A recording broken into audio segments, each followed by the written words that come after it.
শক্তিশালী এবং বাংলাদেশের হাতে কি কি সব অস্ত্র রয়েছে। বর্তমানে বাংলাদেশ এতটাই শক্তিশালী রাষ্ট্রে পরিণত হয়েছে যে কোনো সময়ই বাংলাদেশ চাইলেই ভারতের চিকেন নেকে আক্রমণ করে পুরো ভারতকে বিচ্ছিন্ন করে দিতে পারে। এবং বাংলাদেশের প্রধান উপদেষ্টা ডক্টর মোহাম্মদ ইউনূস রিসেন্টলি এমন সব অস্ত্র ক্রয় করেছে যেগুলো দেখলে ভারতের চোখ কপালে উঠে যাবে। তো বন্ধুরা, আজকের ভিডিওটিতে আমরা বাংলাদেশের হাতে থাকা সবচেয়ে ভয়ঙ্কর 5টি অস্ত্র সম্পর্কে জানব। তো চলুন শুরু করা যাক। Number 5, tiger MLRS missile system. বাংলাদেশের সবচেয়ে ভয়ঙ্কর অস্ত্রগুলোর মধ্যে 5 নম্বরে রয়েছে এই tiger missile MLRS missile system.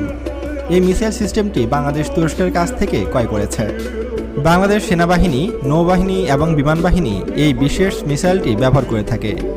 এই মিসাইলটির রেঞ্জ 120 থেকে 130 কিলোমিটার। এই মিসাইল দ্বারা ভারতের কলকাতা শহরকে যে কোনো সময়ই উড়িয়ে দিতে পারবে বাংলাদেশ। এমনকি এটি যদি ভারতের চিকেন নেকে ফায়ার করা হয় বা মোতায়েন করা হয়, তাহলে ভারত যে কোনো সময় 2 ভাগে বিভক্ত হয়ে পড়বে। বাংলাদেশ ছাড়াও ইন্দোনেশিয়া, মালয়েশিয়া, সৌদি আরব এবং সংযুক্ত আরব আমিরাতের মতো দেশ এই টাইগার মিসাইল সিস্টেম ব্যবহার করে থাকে। তাহলে আপনি হয়তো এতক্ষণে বুঝেই গেছেন যে এটা কতটা ভয়ঙ্কর একটি অস্ত্র। Number 4, FM90 air defence system. বন্ধুরা, বাংলাদেশের হাতে থাকা সবচেয়ে ভয়ঙ্কর অস্ত্রের তালিকায় 4 নম্বরে রয়েছে চীনের তৈরি FM90 এয়ার ডিফেন্স সিস্টেম। এই ক্ষেপণাস্ত্রটি বাংলাদেশ বিমান বাহিনী, নৌবাহিনী এবং সেনাবাহিনীও ব্যবহার করে থাকে। এই ক্ষেপণাস্ত্র দিয়ে অ্যাটাক হেলিকপ্টার, ড্রোন, এমনকি ভারতের হাতে থাকা রাফেল যুদ্ধবিমানকেও ধ্বংস করা সম্ভব। যুদ্ধের সময় এই ক্ষেপণাস্ত্রটি খুবই গুরুত্বপূর্ণ। ধরুন, যুদ্ধের সময় ভারতের রাফেল যুদ্ধবিমান বাংলাদেশের আকাশে আসলো এবং বাংলাদেশে আক্রমণ করতে আসলো, সেটিকেও মাঝ আকাশে ধ্বংস করে দেবে এই এয়ার ডিফেন্স সিস্টেমটি। বাংলাদেশের হাতে বর্তমানে পর্যাপ্ত পরিমাণে FM90 রয়েছে এবং প্রতি বছরই কয়েকটি ইউনিট করে এই সিস্টেম ক্রয় করা হয়ে থাকে। তবে কিছু মাসের মধ্যে বাংলাদেশেই এই এয়ার ডিফেন্স সিস্টেমটি তৈরি করা হবে। বিশেষ করে এতে ব্যবহার হওয়া মিসাইলগুলো বাংলাদেশেই তৈরি হবে। অলরেডি চীন এটির কারখানা তৈরির কাজ শুরু করেছে বাংলাদেশে, যেটা নিয়ে কিন্তু ইতিমধ্যে চিন্তিত Bharat. Number 3, BNS Bangabandhu frigate যুদ্ধজাহাজ। বাংলাদেশের সবচেয়ে ভয়ঙ্কর অস্ত্রের তালিকায় 3 নম্বরে রয়েছে বাংলাদেশের সবচেয়ে শক্তিশালী যুদ্ধজাহাজ বিএনএস বঙ্গবন্ধু। আর এই যুদ্ধজাহাজটির নাম শুনলেই ভারতের আত্মা কেঁপে ওঠে। এই যুদ্ধজাহাজটি যখন বাংলাদেশের বহরে যুক্ত হয়, তখন এটিই ছিল দক্ষিণ এশিয়ার সবচেয়ে শক্তিশালী ফ্রিগেট যুদ্ধজাহাজ। এত শক্তিশালী ফ্রিগেট তখন ভারত ও পাকিস্তানের কাছেও ছিল না। এতে রয়েছে 8টি জাহাজ বিধ্বংসী মিসাইল, যা দিয়ে 280 কিলোমিটার দূরের যে কোনো বস্তুতে নিখুঁত আঘাত হানতে সক্ষম এটি।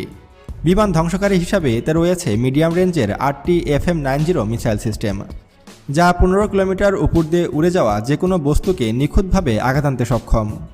এছাড়াও বিএনএস বঙ্গবন্ধু সাবমেরিন ধ্বংসকারী টর্পেডো ব্যবহার করে থাকে, যা সাগরের নিচে লুকিয়ে থাকা যে কোনো সাবমেরিনকে ধ্বংস করতে সক্ষম।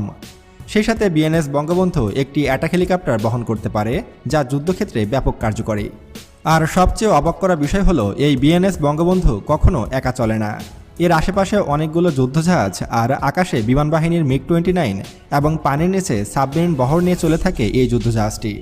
তাহলে আপনি বুঝতে পারছেন যে এই বিএনএস বঙ্গবন্ধু কতটা ভয়ঙ্কর শক্তিশালী একটি যুদ্ধজাহাজ। আর এই যুদ্ধজাহাজটির কারণেই ভারত ও মিয়ানমারের যুদ্ধজাহাজগুলো বাংলাদেশে প্রবেশের সাহসও পায় না। Number 2, Ming class submarine. বন্ধুরা, বাংলাদেশের সবচেয়ে ভয়ঙ্কর অস্ত্রের তালিকায় 2য় অবস্থানে রয়েছে মিং ক্লাস সাবমেরিন।